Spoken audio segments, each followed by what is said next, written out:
Hi, everyone. I'm David Aragona here with Mike Beer, and anticipation for the 2025 Belmont Stakes continues to build. Fingers crossed that all the major players that are currently pointing to the race do make it to the starting gate. But Mike, this Belmont Stakes Racing Festival has really turned into one of the premier racing events in the calendar year, probably second only to the Breeders' Cup as far as championship implications go, and a lot to look forward to with all the grade ones that are planned. But this year, the third leg of the Triple Crown, the Belmont Stakes, definitely is the main event.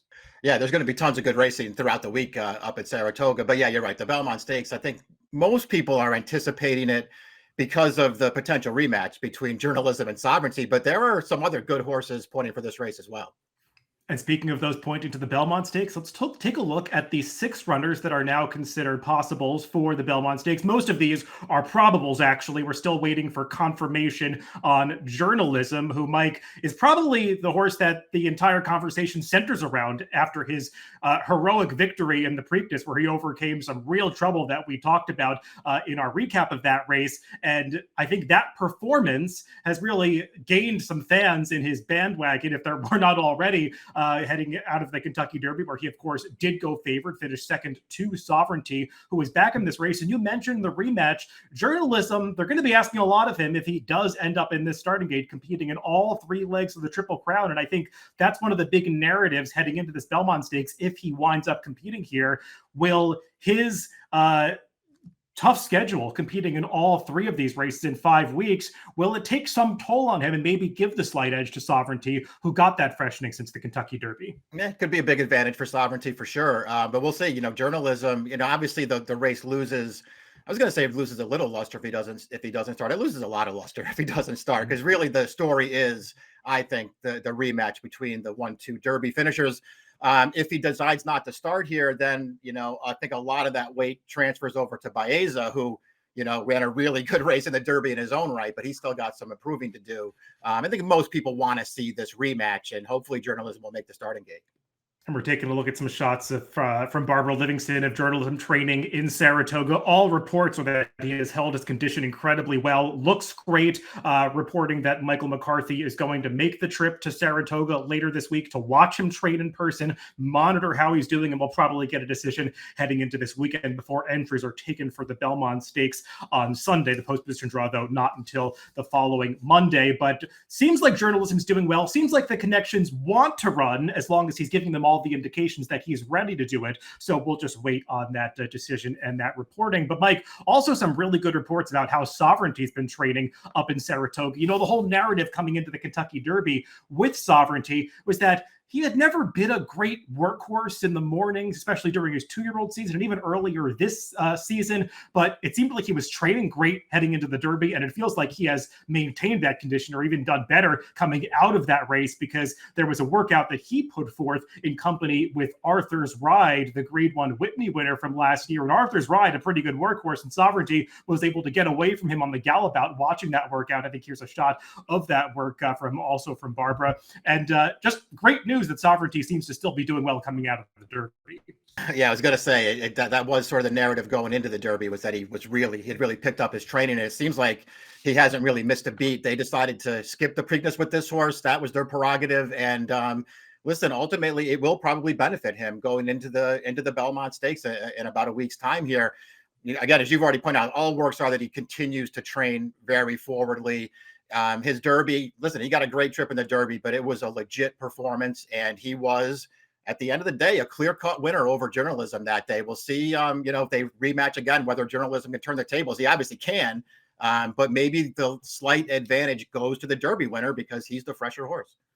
Obviously, Journalism and Sovereignty are on the grounds at Saratoga. 2 horses that are training in Southern California currently are Baeza and Rodriguez, who will be shipping in for this Belmont Stakes. And Mike, Baeza ran a nice race in the Derby. You mentioned him as being the 3rd major player in this race, and maybe the major rival for Sovereignty if Journalism doesn't end up running in here. And we talked about his trip in the Kentucky Derby when we recapped that race. All in all, a pretty good trip. Maybe a slight moment of traffic at the top of the stretch, and it's debatable how much that really cost him. But I mean, I think the general narrative with this horse is he's one that's continued to step forward with each and every start. He put it in a recent 6 furlong drill in company with his stablemate Westwood out in Southern California, went 6 furlongs in 1:12-2, and got away from that workmate as you would expect him to do as the superior racehorse. And another one that seems to be doing well coming into this race. Yeah, Baffert's horses usually tip their. I mean, Sheriff's horses usually tip their hands. He gets good works and fast works into his horses. And Baeza, listen, he's been a good horse from day one, David. I mean, they asked a lot of him to take on journalism in the Santa Anita Derby, and I thought this horse ran a really underrated race that day, even though he couldn't hold off journalism. He ran really well again in the Kentucky Derby, and now if journalism and sovereignty show up for the Belmont Stakes, he's probably got to improve again. But I don't think it would be surprised to anybody if he could do it. And Mike, with such a short field, I think we do have to talk a little bit about the expected pace scenario of this Belmont Stakes if this field stays as is, because it does seem like there would be a clear-cut speed on paper that's probably going to be in a position to control this pace. And that is, of course, the other horse coming in from Southern California, Rodriguez, whose status throughout the Triple Crown so far has been up and down. Obviously, he had to be scratched out of the Derby, wasn't even entered in the Preakness when they were initially targeting that race, decided to skip it and point for this Belmont Stakes. I know there was some doubt about his status heading into last week, but he did put in a workout on May 23rd, and it was a pretty impressive workout in vintage Bob Baffert style, asking a stiff 7 furlongs out of this horse, and it seemed like he negotiated it just the way you'd want to see for a horse pointing to a big race like this. So it seems like he is back in the mix, and we'll see how his trip works out, but it does kind of feel like on paper he might be in a situation to control this pace. Yeah, based on the 6 that we're looking at on the screen right now, yeah, it looks like he's probably the main speed in here, and it could be to his advantage. I still feel like he's a horse who,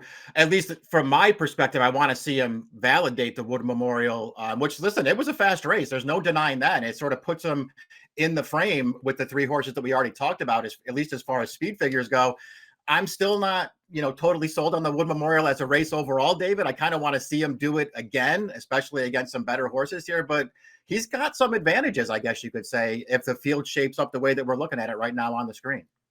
Mike, are you a little surprised that nobody else has hopped into the mix in the past week, given how short the field looks like it's coming up? I know when you get some star horses in a division, it generally does shrink the field size, but I'm a little surprised to not see anybody else committing to this race. I wonder if we might see a late addition, maybe from some of the connections that already have a main protagonist in this race, just trying to ensure a little more pace. I know we saw John Sheriffs do that with Westwood in the Santa Anita Derby. Don't know if he'll be the one. Chad Brown's been known to enter a rabbit on occasion, though I think the one caveat with any horse that other connections are looking to enter in the Belmont Stakes is they do have to be Triple Crown nominated. Yeah, but yeah, right. We'll see if anybody else decides to jump in here. Hopefully, it would be nice to get a couple more. I mean, everybody these days seems like they want to run in the Derby and skip the Preakness. I mean, just about everybody skipped the Preakness. So where are they? They're supposed to run back in this race. I'm not sure what they're waiting for.